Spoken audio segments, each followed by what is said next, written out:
Hello class 12th, welcome to learn with Zenith guru. मैं हूं निकी पंडित और आज हम करने वाले हैं इफेक्ट ऑफ कैटलिस्ट। दो ही टॉपिक बचे हैं इस चैप्टर में, क्लियर है। कोलिजन थ्योरी बचा हुआ है और इफेक्ट ऑफ कैटलिस्ट बचा हुआ है।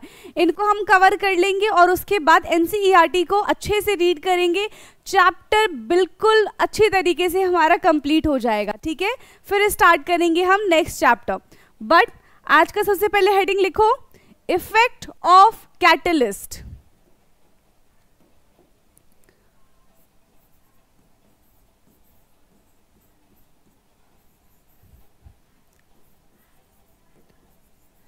कैटलिस्ट क्या होता है और इसका इफेक्ट क्या है।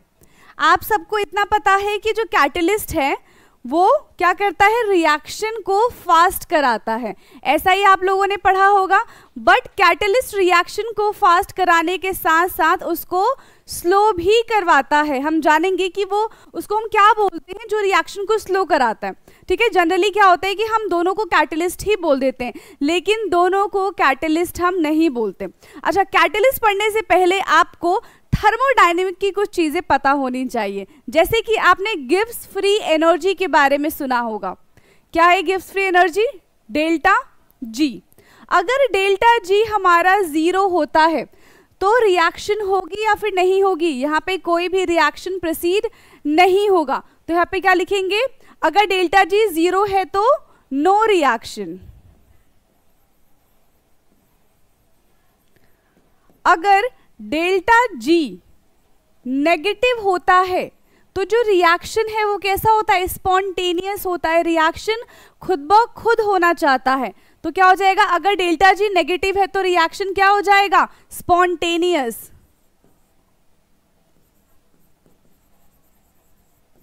और वही अगर डेल्टा जी पॉजिटिव है तो रिएक्शन नॉन स्पॉन्टेनियस होगा, वो खुद से नहीं हो पाएगा।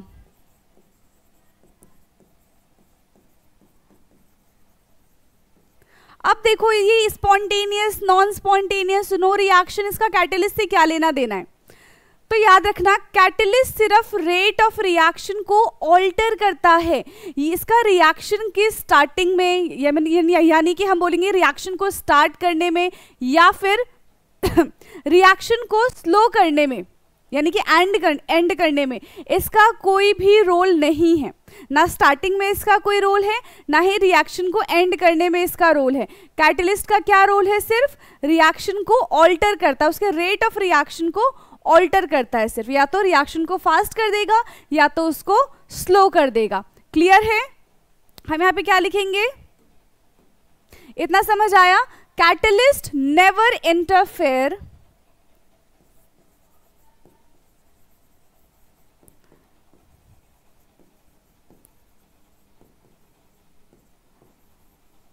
कैटलिस्ट नेवर इंटरफेयर, किसमें इंटरफेयर नहीं करता? डेल्टा जी में। Interfere with delta G. Clear है? Delta G of a reaction.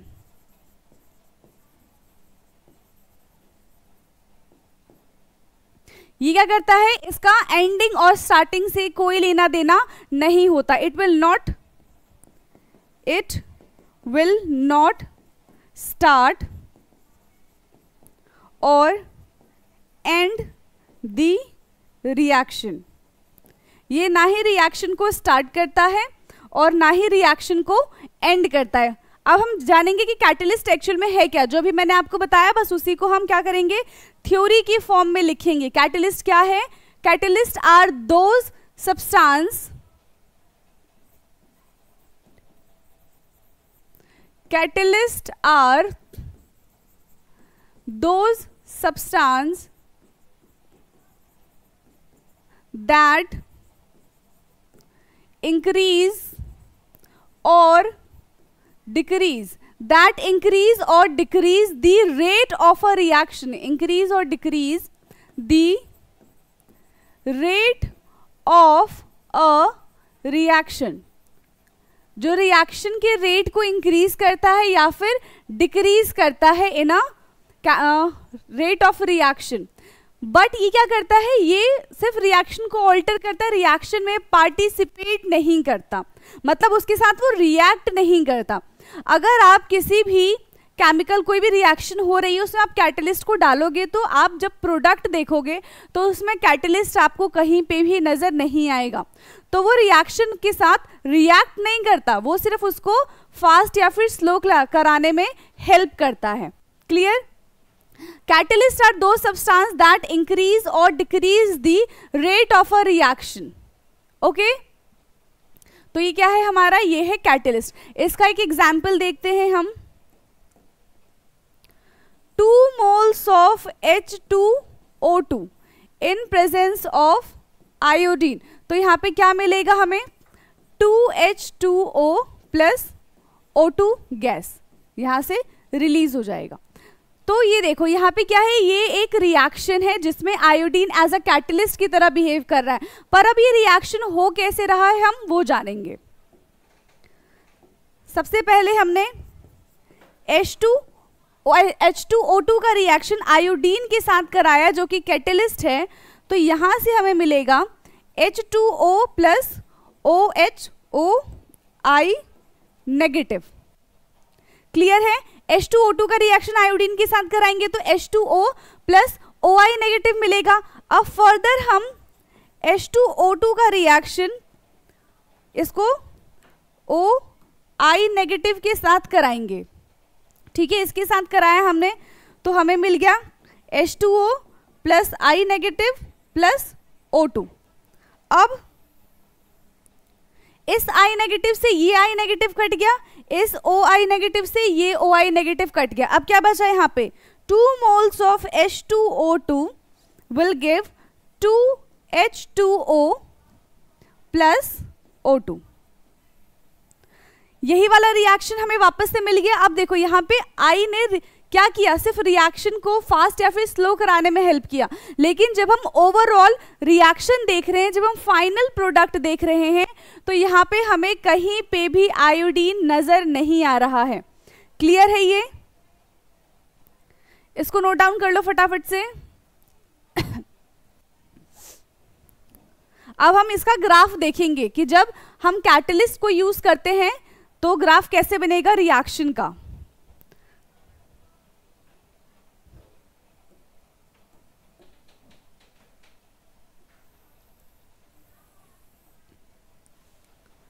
यहां पे क्या होगा,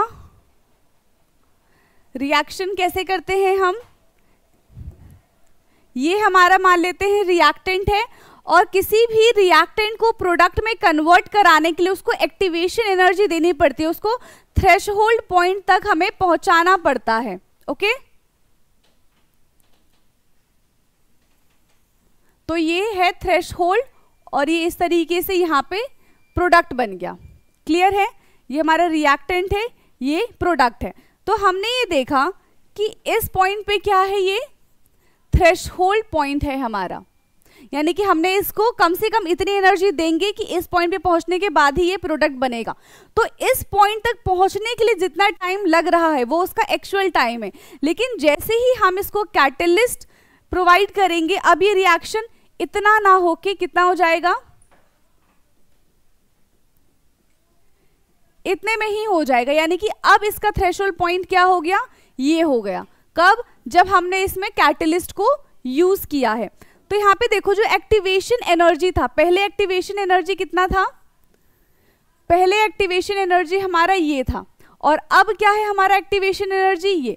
यानी कि कैटलिस्ट क्या कर रहा है, जो रेट को इंक्रीज कर रहा है, यानी कि जो रिएक्शन को फास्ट करा रहा है वो एक्टिवेशन एनर्जी को कम कर दे रहा है। क्लियर है? यहाँ पे क्या हुआ, एक्टिवेशन एनर्जी को हमने कम कर दिया। कब? जब जो कैटलिस्ट हमने डाला है वो रिएक्शन को फास्ट कर रहा है। पर ऐसा जरूरी नहीं है कि जो कैटलिस्ट हम यूज कर रहे हैं वो रिएक्शन को फास्ट ही करे। क्या होगा जब वो रिएक्शन को स्लो कर देगा, तो उसके लिए क्या ग्राफ बनाएंगे हम, सेम पहले हमने ये लिया है रिएक्टेंट से हमने बना दिया यहाँ पे प्रोडक्ट, ये रिएक्टेंट है ये प्रोडक्ट है। अब अगर कैटलिस्ट रिएक्शन को स्लो करता है तो इसका जो एक्टिवेशन एनर्जी है वो इंक्रीज हो जाएगा। अब इस तरीके से कुछ इसका ग्राफ बनेगा। पहले ये इसका क्या था, थ्रेशोल्ड पॉइंट था, अब इसका थ्रेशोल्ड पॉइंट बढ़ के ये हो गया, यानी कि अब इस रिएक्शन को करने में ज्यादा टाइम लगेगा। क्लियर है? तो ये दो टाइप के ग्राफ बन सकते हैं जब हम कैटलिस्ट को यूज करेंगे, एक है पॉजिटिव कैटलिस्ट और एक है नेगेटिव कैटलिस्ट। अब पॉजिटिव कैटलिस्ट कौन सा है और नेगेटिव कैटलिस्ट कौन सा है? जो रिएक्शन को फास्ट करा रहा है वो पॉजिटिव कैटलिस्ट है। ये है पॉजिटिव कैटलिस्ट, जो कि क्या कर रहा है, एक्टिवेशन एनर्जी को डिक्रीज कर रहा है और रेट ऑफ रिएक्शन को इंक्रीज कर रहा है। Positive catalyst are those that decrease, क्या डिक्रीज कर रहा है, दैट डिक्रीज एक्टिवेशन एनर्जी। ये जो है एक्टिवेशन एनर्जी उसको डिक्रीज कर दिया, activation energy of a reaction, and rate of reaction will increase. वही जो नेगेटिव कैटलिस्ट होगा वो क्या करेगा, negative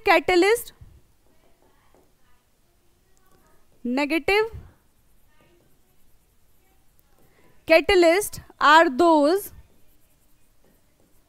that increase activation energy of a reaction and decrease the rate of reaction. Rate of reaction को क्या कर रहा है, यहाँ पे डिक्रीज कर रहा है। क्लियर? इतना समझ आया?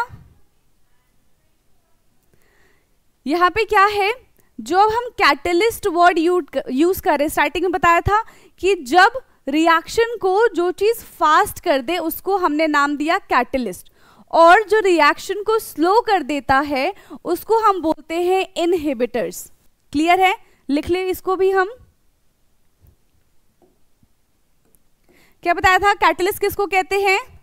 The word catalyst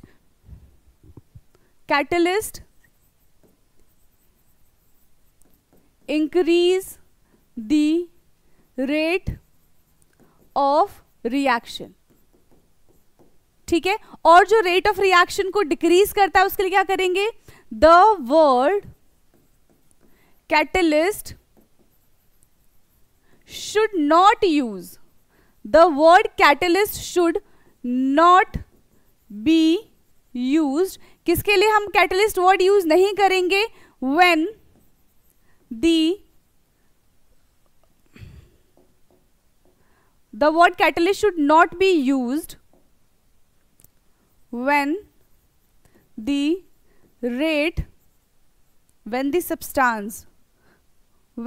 substance decrease the rate of reaction। उसके लिए हम क्या यूज नहीं करेंगे, उसके लिए कैटलिस्ट यूज नहीं करेंगे। And the substance is called inhibitors. The substance is called, क्या बोलेंगे इसको, इनहिबिटर।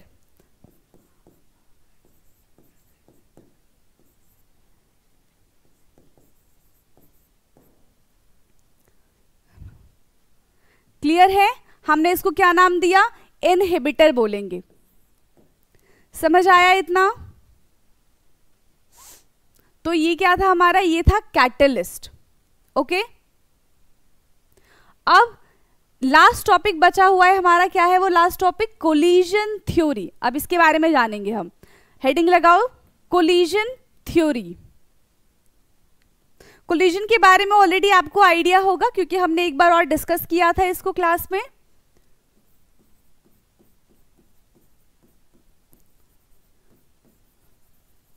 कोलिजन थ्योरी क्या होता है, जब मॉलिक्यूल्स एक इफेक्टिव, उनके पास जो काइनेटिक एनर्जी होती है उससे टकराते हैं और उनका जब इफेक्टिव कोलिजन होने से प्रोडक्ट बनता है। ठीक है, तो उसी पूरे प्रोसेस को हम क्या बोलते हैं, कोलिजन थ्योरी बोलते हैं। क्लियर है? इसमें क्या है, जो रिएक्टेंट है वो एक हार्ड स्फेयर की तरह है। यहाँ से क्या होगा, एक ये रिएक्टेंट है, एक ये रिएक्टेंट है। जब इस रिएक्टेंट की इस पॉइंट पे और इस रिएक्टेंट की ये दोनों पॉइंट जब आपस में टकराएंगे तो ही इफेक्टिव कोलिजन होगा, और इफेक्टिव कोलिजन होने से ही प्रोडक्ट बनेगा। इसके ये दोनों पॉइंट आपस में टकराने से ही प्रोडक्ट बनेगा। अगर ये रिएक्टेंट इसके दूसरे पॉइंट पे जाके अटैक किया, ठीक है, यानी कि इसकी दूसरी पोजीशन पे जाके कोलिजन हुआ उनका, तो वो कोलिजन इफेक्टिव नहीं माना जाएगा और वहां पे प्रोडक्ट का फॉर्मेशन नहीं होगा। क्लियर है? तो प्रोडक्ट बनाने के लिए इफेक्टिव कोलिजन होना चाहिए और काइनेटिक एनर्जी इतनी होनी चाहिए कि वो जब कोलाइड करे एक दूसरे से तो प्रोडक्ट का फॉर्मेशन हो सके। क्लियर? तो यहां पे हम क्या लिखेंगे अब कि जो रिएक्टेंट है उसको हमने क्या कंसीडर किया है, एक हार्ड स्फेयर कंसीडर किया है। Reactant is considered as, reactant is considered as hard sphere। ये इस तरीके से कुछ हार्ड स्फेयर है, ये क्या करेगा, कोलाइड करेगा। हार्ड स्फेयर बना लिया, and collide with each other, and collide with each other. क्या करेगा, ये एक दूसरे से कोलाइड करेगा with suitable kinetic energy, with suitable kinetic energy.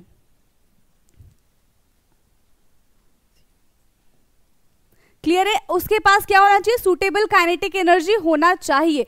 Then they form, क्या फॉर्म करेंगे, वो इंटरमीडिएट फॉर्म करेंगे, और इंटरमीडिएट फॉर्म करने के बाद वो प्रोडक्ट का फॉर्मेशन कर देंगे। इंटरमीडिएट फॉर्म कब करेंगे, जब वो हाईएस्ट पीक पर पहुंच जाएंगे, उसके बाद ही प्रोडक्ट का फॉर्मेशन होता है। ये भी हमने किसमें पढ़ा था, कैटलिस्ट वाले में भी देखा है, और उससे पहले भी हमने पढ़ा था आर्हेनियस इक्वेशन में।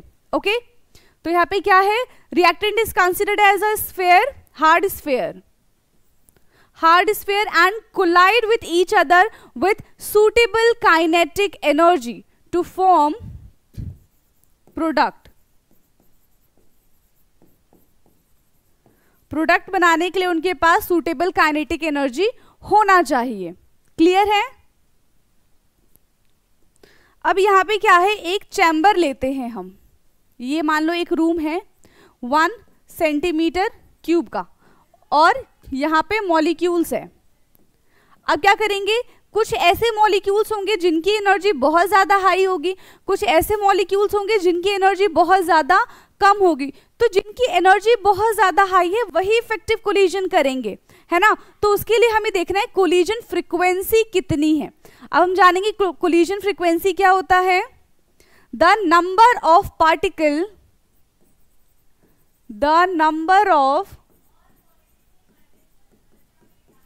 the number of particles that collide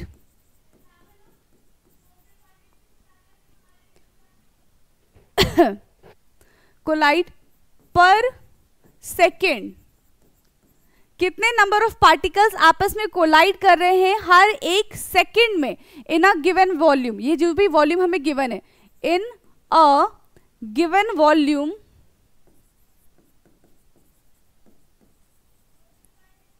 in a given volume is called collision frequency, is called collision frequency। इसको हम क्या बोलेंगे, कोलिजन फ्रीक्वेंसी की एक सेकंड में कितने मॉलिक्यूल्स आपस में कोलाइड कर रहे हैं, और कोलाइड कौन से मॉलिक्यूल करेंगे, जिनका काइनेटिक एनर्जी हाई होगा। क्लियर है? पता चल गया कोलिजन फ्रीक्वेंसी किसको कहते हैं हम। अब हमें ये जानना है कि कौन कौन से फैक्टर हैं जो कोलिजन को अफेक्ट करते हैं। ठीक है, फैक्टर्स के बारे में जानेंगे हम। Factor affecting the effective collision.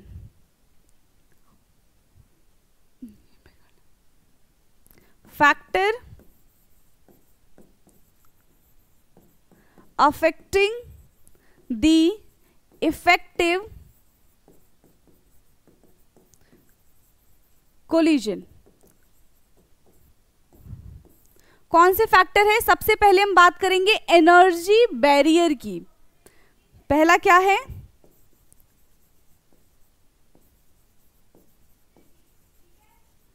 Energy barrier. Energy barrier क्या होता है? एक्टिवेशन एनर्जी की बात कर रहे हैं। कोई भी रिएक्टेंट प्रोडक्ट में कन्वर्ट नहीं होगा जब तक उसको उतनी एक्टिवेशन एनर्जी नहीं दी जाएगी कि वो थ्रेशोल्ड पॉइंट तक पहुंच पाए, है ना, यही होता है। तो सबसे पहला है energy barrier. For an effective collision, for an effective collision, effective collision के लिए क्या है? For an effective collision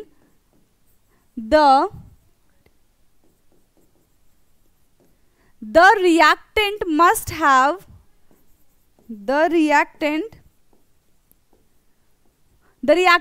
have the threshold energy. Reactant के पास थ्रेशोल्ड एनर्जी होनी चाहिए, ठीक है। थ्रेशोल्ड एनर्जी कौन सी है? वो जो टॉप पे एनर्जी थी, जो टॉप पे पॉइंट था, उस एनर्जी की बात की जा रही है। और अगर हम पूरे थ्रेशोल्ड, पूरे रिएक्शन की बात करें तो जो स्टार्टिंग से लेकर रिएक्टेंट से जब तक प्रोडक्ट नहीं बन जाता तो उसमें जो एनर्जी लगती है उसको हम क्या बोल रहे हैं? थ्रेशोल्ड एनर्जी, यानी कि minimum energy required to convert reactant into product. तो उतना अगर एनर्जी नहीं मिलेगा तो कोई भी रिएक्टेंट प्रोडक्ट में कन्वर्ट नहीं होगा। क्लियर है? जैसे कि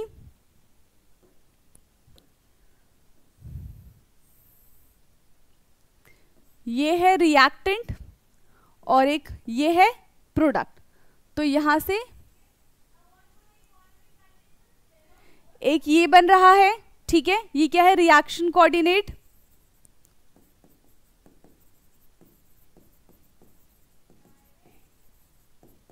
और यहां पे क्या आएगा? एनर्जी, ठीक है, यहां पे एनर्जी ही आएगा, पोटेंशियल एनर्जी। और एक दूसरा क्या हो सकता है? अभी ग्राफ से आपको समझना है कि ये क्या है, रिएक्टेंट और ये प्रोडक्ट। देखो दोनों में ही रिएक्टेंट से प्रोडक्ट बन रहा है, बट जब आप इन ग्राफ को अच्छे से देखोगे तो आप देख रहे हो कि एक में जो प्रोडक्ट है उसकी एनर्जी जो है वो रिएक्टेंट से भी कम है, लेकिन एक में प्रोडक्ट की एनर्जी जो है वो रिएक्टेंट की एनर्जी से ज्यादा है। यही है। तो इसमें इनको इतनी एनर्जी तो मिल रही है कि ये उस बैरियर को क्रॉस करके प्रोडक्ट का फॉर्मेशन कर लेंगे, लेकिन इसमें से क्या है? ये वाला जो प्रोडक्ट बन रहा है ये बहुत ज्यादा कैसा है? स्टेबल है, क्योंकि इसकी एनर्जी क्या है? रिएक्टेंट से कम है। इसमें क्या हो जाएगा? इसकी जो एनर्जी है वो रिएक्टेंट की एनर्जी से कम है। क्लियर है? यहां पे energy of reactant is more than energy of product. वहीं अगर हम इसकी बात करें तो यहां पे क्या है? Energy of product is greater than energy of reactant. तो इसने क्या किया? सारी एनर्जी को रिलीज कर दी, जितनी भी उसके पास एनर्जी थी सारी एनर्जी इसने रिलीज कर दिया। अब जब सारी एनर्जी इसने रिलीज कर दिया तो ये कैसा बन जाएगा? एक्सोथर्मिक होगा कि एंडोथर्मिक होगा? जो एनर्जी रिलीज कर दे उसको हम क्या बोलते हैं? एक्सोथर्मिक। ये कैसा है? एक्सोथर्मिक है। अगर आपको रिएक्शन के लिए एक्सोथर्मिक का ग्राफ बनाने के लिए आए तो आप कुछ इस तरीके से बनाओगे। एक्सोथर्मिक एनर्जी यहाँ पे शो हो रहा है। क्लियर है? जहां पे energy of reactant is greater than the energy of product. और अगर हम डिफरेंस निकालें एनर्जी का, जब हम डिफरेंस निकालेंगे तो क्या होगा? EP माइनस ER, जो कि आएगा नेगेटिव। और एक्सोथर्मिक रिएक्शन कैसा होता है? नेगेटिव ही होता है। क्लियर? अब हम अगर उसकी बात कर ले तो यहाँ पे क्या है? इसने कुछ एनर्जी अपने पास बचा ली है, कुछ एनर्जी इसने एब्जॉर्ब कर लिया। जो एनर्जी को एब्जॉर्ब करता है वो क्या होता है? Endothermic reaction. तो यहाँ पे क्या है? ये एंडोथर्मिक एनर्जी है इसके पास, एंडोथर्मिक रिएक्शन है इसके पास। और इसमें जो एनर्जी का डिफरेंस आएगा वो क्या है? EP माइनस ER, जो कि हो जाएगा पॉजिटिव, क्योंकि EP is greater than ER। तो यहां पे हमने एक्सोथर्मिक और एंडोथर्मिक दोनों का ग्राफ देख लिया है। क्लियर है? समझ आया? यहां पे ये था पहला बैरियर। अब दूसरा बैरियर क्या है? Orientation barrier. इसको बना लो फटाफट से, फिर नेक्स्ट बैरियर की तरफ जाएंगे हम। Orientation barrier.